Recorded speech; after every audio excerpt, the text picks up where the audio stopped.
Moana Exiles, welcome back to another video. Now in today's video we are going to be talking about anime Vanguard's new corruption system that got added into the game. So as you can see right here, we have some corruption crystals.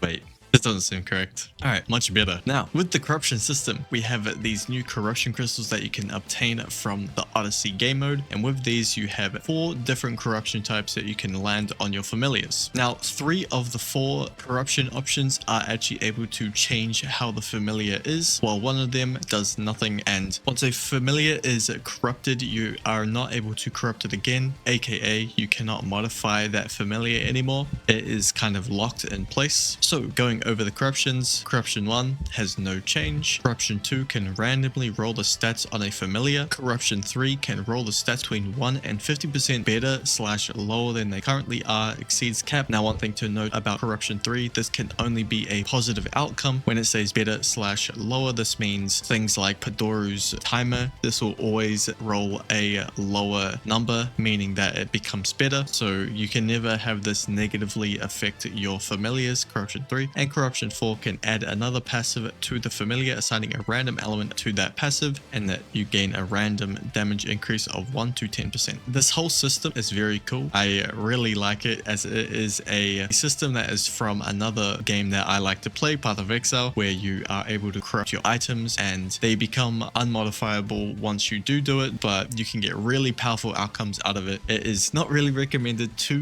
do that on every single item you get, but if you are trying to squeeze as much power out as possible, corruption is usually one of the final stages you'll do for your items. We're going over the corruptions that are definitely the best. First, we have corruption 4. This is just a nice power boost to any familiars that you have. It's just, it gives you extra damage to whatever element gets assigned to that familiar. Very nice to see that. Corruption 3 has the biggest impact on the game and how basically familiars can be, allowing you to get 50% better rolls that roll higher than caps. This is a crazy implementation into the game and can impact a lot of this game. Now, an average player, this does not really change too much, but this is things for like the min maxes or even going for tournaments.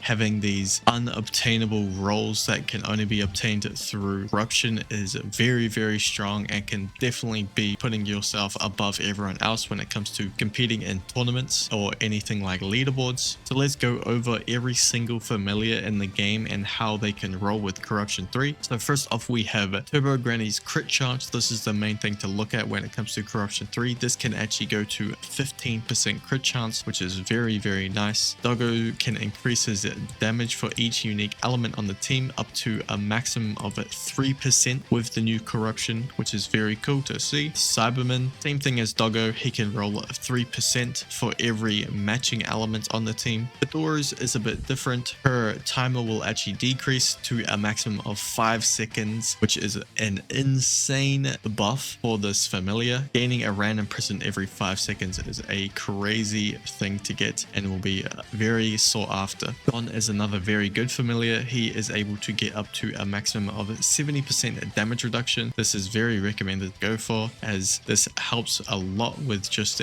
any sort of enemies in the game, even if it's not specifically resilient or even sturdy types, even enemies with overshields. This is a very useful familiar to have on units. Hachiru is a bit different. I do not think that the damage increase you get every time you're stunned gets increased. The thing that gets increased is the cap. So the cap will go from 30% all the way up to 45% increased damage. This is an insane number to get, and 45% increased damage that you gain from a familiar is really cool to see, and it is probably one of the stronger ones that you can obtain. Bear is another one that I feel like will be a very strong unit, being able to increase the amount of damage per attack up to 30% increased damage. That is very good. This pairs well with units like Giselle. Barbary is probably one of the hardest ones to roll a max roll for him because of how the increments work on his range for the kills, but the highest you can get is a 3 kill Barbary. This is insane for Boo, and it is probably the most sought after thing I am going for right now. It will take a long time to get, but if you do get it, you have pretty much got the best boot in the game. And lastly, we have Papa. The main thing to look out for this is he has two things you can basically roll for. He is probably going to be another familiar that is hard to roll for. So for Papa, you're really looking for a good crit rate and also crit damage, and this at max can roll to 7% increased crit rate and 15% increased crit damage. Now, it's not as good as the 15% increased crit rate for Turbo Granny, but this is doubled for Dragon Ball units. So 15% crit rate and 30% crit damage is huge. Things on like Gohan or even Gogeta, this is very, very strong. I'm sure Vegeta will also be pretty good with this, but yeah, that is another thing to look out for. So that is all the Corruption 3 outcomes you can get for all of the familiars. I'm sure maybe I missed one or two, but that is the things to mainly look out for, and those can really change how the game is played, which is very, very nice. If you ever get anything like that, you've pretty much hit the jackpot there. So now I have 14 corruption crystals. I definitely did want more for this video, but Odyssey is very bugged and it is pretty painful to play around right now, so 14 is a pretty good number to have. I have gone and corrupted pretty much every single familiar I own, because I have to say there is really no downside to corrupting a familiar. The only downside is getting corruption 2 and it rolling the unit worse, but you can always go to a familiar. Let me just find a familiar that I will just randomly roll. This one, a 7 and 7. This was a corruption 3. I can click reverse and it will revert it back to its original stats. The original stats was 7 and 0.5, so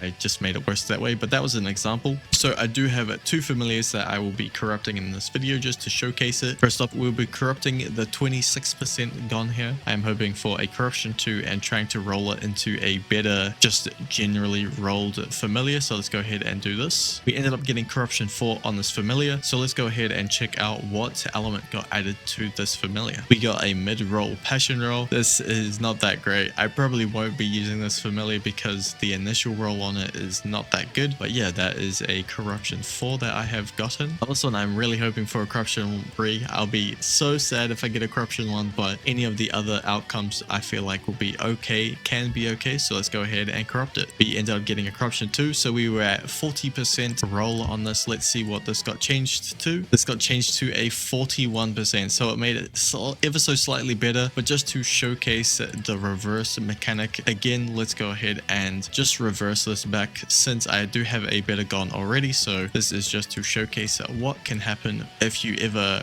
ruin a familiar by using corruption 2. As you can see, it went back to the original stats that it had, so you're never going to lose out or like ruin a familiar completely. That is pretty much corruptions in a nutshell. Next up, I'll be showing you how I went about to farm out corruption crystals and kind of the best way to go about it. Alright, so when it comes to farming for corruption crystals, this is the way that I go about it. Now, this is a way, not the way. I'd just like to specify that. First off, typically the way that I go about doing this is I use this team. I usually use really hard hitters like Diavolo and His Death. These two units are really good. I also have been using Dante. I think Dante's pretty good, but I have been kind of using this team so far for farming corruption crystals. Now, I can't just show off how to play with this team because this team pretty hard to obtain for some people, and also there are just two units that are completely unobtainable. So I'll be going in with a mythic team. Now, I have not tested this team out, so we'll see how this does. I feel like this should be pretty good. Depending on some interactions, Yoruichi would be pretty good. Saber's just a strong unit. Kisuke's also a strong unit, and Uryu is nice because he can just be placed anywhere on the map. So let's go ahead and go straight into Odyssey. Okay, so now that we are in Odyssey, I like to wait for wave 1 to start and then I skip to wave 15. This is to help ensure that you're not soft locking yourself currently in the game with the bug, since I think it is something to do with the pre-wave timer. I don't really go about restarting my game until I get a specific unit in my first slot. I just kind of get given what I am dealt with. I got Yoruichi this time around, so I just place all three down and then upgrade one basically, and that should be the floor. We ended up getting our farm in the second room, so I can show you what I start doing once I actually have the farm unlocked. I like to skip the first wave, place Takarota down. I'm just gonna wait for this pre-wave timer to go away because I do not want want to bug this out, since ain't gonna lie, this has already happened to me once while recording this. I'm trying to get a seamless run of me getting to floor 2 rewards instead of me having to cut in between because of bug that happens. So now I place down 1 Yoruichi so I can farm up some more yen, so I can kind of delay the amount of time. This does make it slower, but this does ensure that I am going to be able to complete the waves later on, especially in floor 2, as the difficulty between floor 1 and floor 2 matter a lot. You'll see for the rest of floor 1 I probably won't be using my Takaroda, but in floor 2 you'll see me set up and farm with Takaroda and then place down my units after that.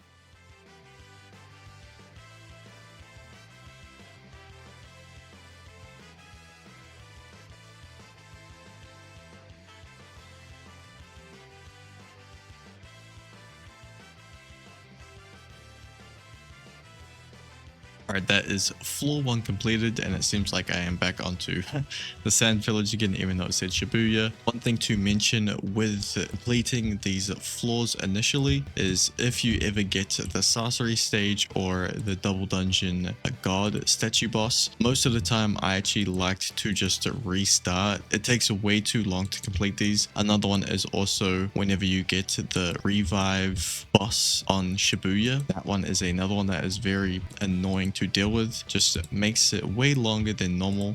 So yeah, those are some bosses that I just completely skip over. Whenever I get them, I'll just restart from the start again, because I feel like the time it takes to beat them is just not worth it. It's so slow. So yeah, that is typically what I do whenever I get any of those 3 stages.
Alright, and there we go. That is the corruption crystal completed. Getting to that. Now this took a pretty long time to do it with this team. If you experiment or if you have secrets that hit hard, I highly recommend bringing them in. This is just showcasing that you can do it with just mythic units. These are all units you can obtain from the banner. They are very good units as well. But yeah, that is basically how I go about doing the corruption crystal. I'm going to quickly do a speed run on my main team to show you the difference in speed.